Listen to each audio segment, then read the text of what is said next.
یتیم کا حق یہ دینا چاہیے، مارنا نہیں چاہیے. یہ تعلیم ہے اللہ رب العزت کی.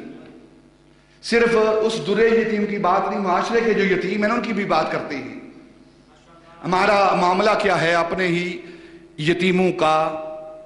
ہم حق مارتے ہیں. حق نہیں مارنا چاہیے یتیموں کا، یہ منع کیا گیا ہے شریعت میں.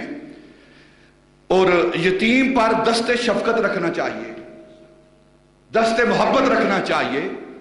حضرت ابو دردہ رضی اللہ تعالیٰ عنہ صحابی رسول ہے.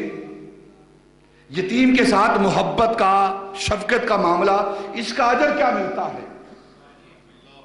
عام یتیم معاشرے کا اس کی بات کر رہا ہوں جو معاشرے کے عام یتیم کے ساتھ محبت رکھتا ہے، شفقت کرتا ہے، اس پر دست شفقت رکھتا ہے. اس کا نتیجہ کیا نکلتا ہے، اجر کیا ملتا ہے؟ حضرت ابو دردہ رضی اللہ تعالیٰ عنہ آپ نے نبی پاک کی بارگاہ میں شکایت کی، یا رسول اللہ سنگ دل ہوں، دل بہت سخت ہے، کیا کروں؟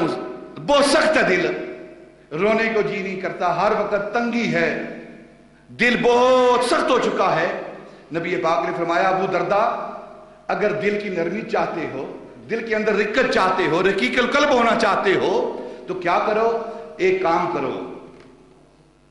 عرض کی یا رسول اللہ کیا کام کروں؟ فرمایا یتیم کے سر پر ہاتھ رکھو، یتیم کے سر پر ہاتھ رکھو اور اس کے ساتھ شفقت کے ساتھ پیش آؤ اور پاس بٹھا کر اس کو کھانا کھلاؤ، اس کو کھانا کھلاؤ، اس کے ساتھ محبت کرو.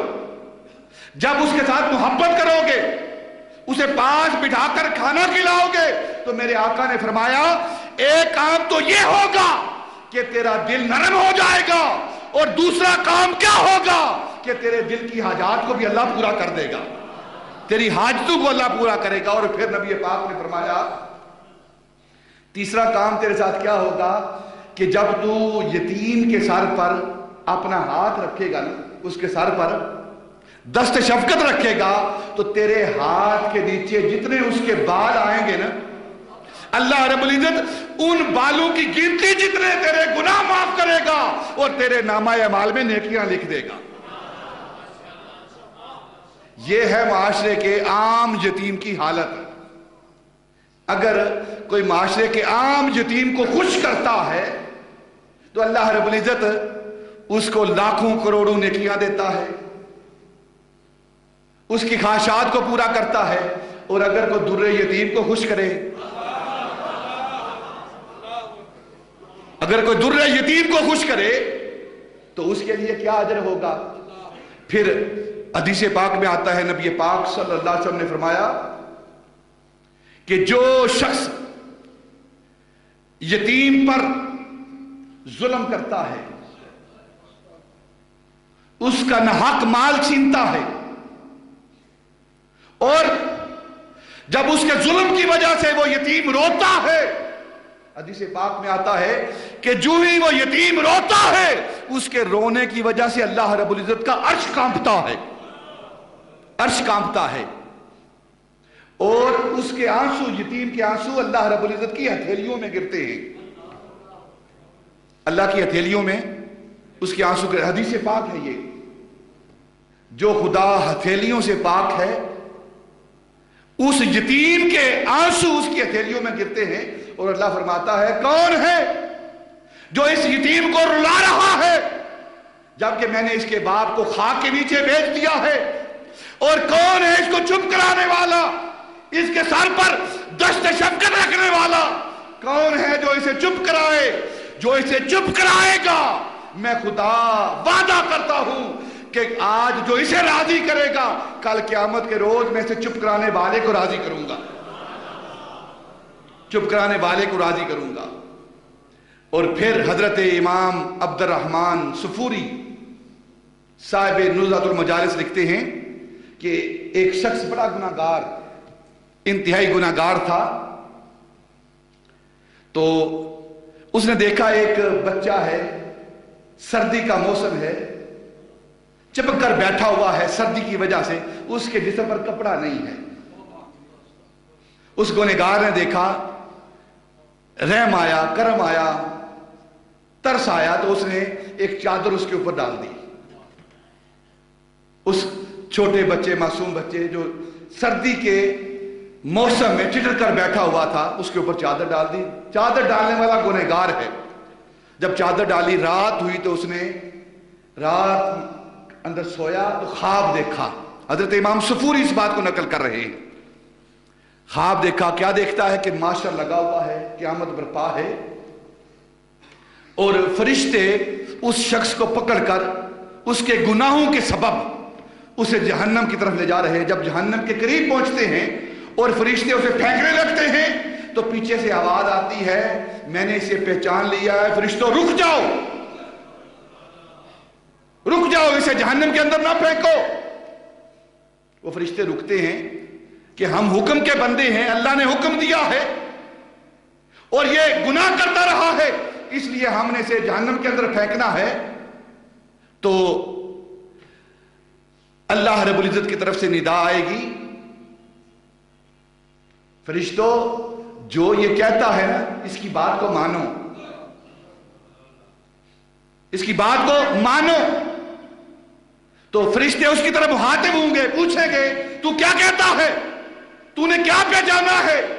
तो वो कहेगा मैंने इस शख्स को पहचान लिया है, सर्दी की रातों के अंदर इसने मुझ पर चादर दी थी, मैं यतीम हूं, इसने मुझ पर चादर रखी थी और मैं इसकी सिफारिश करता हूं। अल्लाह फरमाता है इस यतीम की सिफारिश को कबूल करो और इसे जहन्नम से आजाद कर दो, जहन्नम से इसे आजाद कर दो। यह यतीम की शान है। अल्लाह रब्बुल इज्जत उस शख्स को माफ फरमाता है जो जहन्नम के काबिल हो जाता है, लेकिन किसी यतीम पर कपड़ा डालता है, चादर डालता है, उसको खाना खिलाता है, तो अल्लाह रब्बुल इज्जत उसको जहन्नम से आजाद कर देता है। अब यहां एक बुखारी की हदीस पाक वो पेश करता हूं, मुस्लिम शरीफ की हदीस पाक, बुखारी की और हदीस की दीगर किताबों के अंदर ये हदीस पाक है। और इससे एक अकीदा,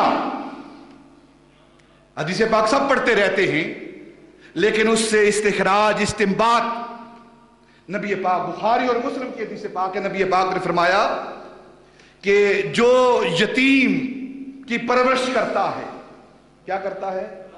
जो यतीम की परवरिश करता है, उसको पालता पोसता है, नबी पाक ने फरमाया वो पालने वाला, वो परवरिश करने वाला बेशक उसका अपना रिश्तेदार है या बेगाना है।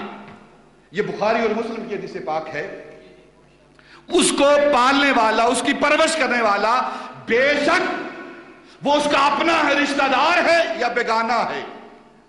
नबी पाक ने फरमाया कल क़यामत के रोज मैं और वो परवरिश करने वाला, उस यतीम को पालने वाला, कल क़यामत के रोज जन्नत के अंदर इस तरह होंगे जिस तरह ये दो उंगलियां होती हैं, जिस तरह ये दो सबाबा और वुस्ता, ये दो उंगलियां जिस तरह होती हैं, इस तरह आपने इशारा फरमाया जन्नत के अंदर मैं और वो यतीम की परवरिश करने वाला, हम इस तरह जन्नत के अंदर होंगे।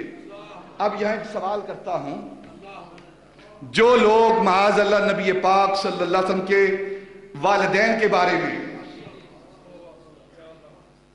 जो लोग हजरत अबू तालिब के बारे में